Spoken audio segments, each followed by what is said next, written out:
Së bashku më të fortë se kanceri ishte ftesa që titullonte veprindarinë e organizuar nga një grup zonjësh të katedrales së Shëngjërit të Bostonit për bashkësinë shqiptaro-amerikane që u mbajt mesditën e së shtunës 29 mars në Braintree.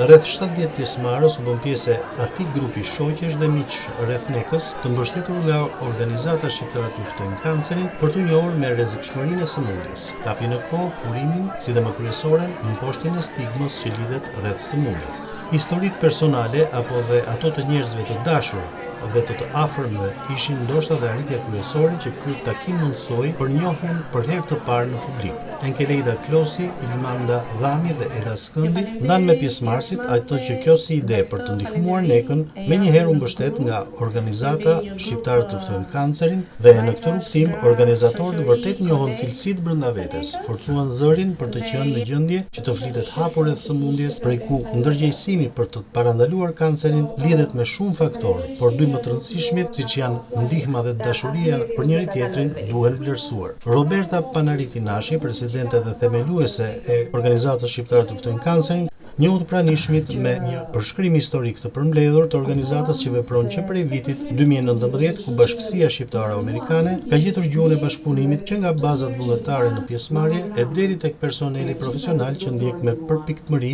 anët organizative, insurancat, intervistimet me njerëz në nevojë, të cilëve u duhet mendimi mjekësor, ai shkencor dhe ndërhyrjet kirurgjikale, kurimi dhe riaftësimi nga sëmundja. Një objektiv i vazhdueshëm i Organizatës Shqiptare të luftojnë kancerin ka qenë dhe mbetet sigurimi i fondeve, ku kanë përfituar rreth 144 pacient, 61 prej cilëve në Shqipëri, 10 në Shtetet e Evropës, pra dhe gati gjysma janë përfitues në Shtetet e Bashkuara. Neka nga ana e saj, duke sjellë me plot ngarkesë emocionale zbulimin e sëmundjes, fatmirësisht kapin e saj në kohë, u ndal më së shumti tek ky mjedis pjesëmarrësish që njëkohësisht janë mbështetës të saj, dhe ajo i ka takuar ata në rrugë të ndryshme të jetës. Ashtu sikurse është dhe jeta e shqiptarëve vendosur për më shumë se një shekull këtu në Shtetet e Bashkuara, ku të njohurit e saj janë shqiptaro-amerikanë të Kishës së Nolit, Vatrës, Mazbesës, bibliotekës, qendrave spitalore, mësues të shkollave shqipe, pronar biznesesh, miq nga Kanadaja e deri tek gjithaj rrethi ngushtë shoqëror që së bashku si një familje japin asaj një mbështetje dhe për të cilët ne ka shpreh mirënjohje. Përvojat me sëmundjen i ndanë dhe disa nga pjesëmarrësit, çka i kishte sugjeruar organizatorëve më parë që të bënte disa dhurata me karta për kujdesin estetik të atyre që kishin nevojë.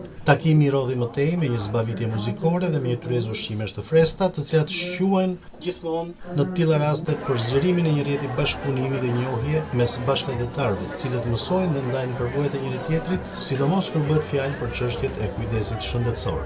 Mbresa e veçantë në këtë takim, siç ishte edhe tematika së bashku më të fortë se kanceri, që grupi i shoqeve të Kishës guxuan për Nekën, ishte dhe zbulimi një marrëdhënie delikate mes Piterit dhe Nekës, të cilët janë jo vetëm thjesht shok dhe miq të mirë mes tyre. Në këtë atmosferë morëm një përshtypje nga Peter dhe Neka, pasi këtu ne kemi ardhur për të mbështetur njëri tjetrin, por lidhja mes tyre ishte shumë më pranë.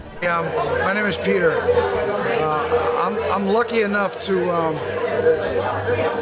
be a part of this. Anika and I met almost 2 years ago, and we've been close ever since. We're closer than ever now. Noticing how many people love her and give to her, it's a reflection of what she gives to others. I respect her, I love her, I will always be there with her, and we're going through this together, and she knows that I'm always there for her. And it's been, she's my buddy. Mbi këtë lidhje ndjenjë, që sigurisht kuron sëmundjen, Neka duke treguar për Peterin dhe veten e saj, na tha se ata janë mes tyre shok jete.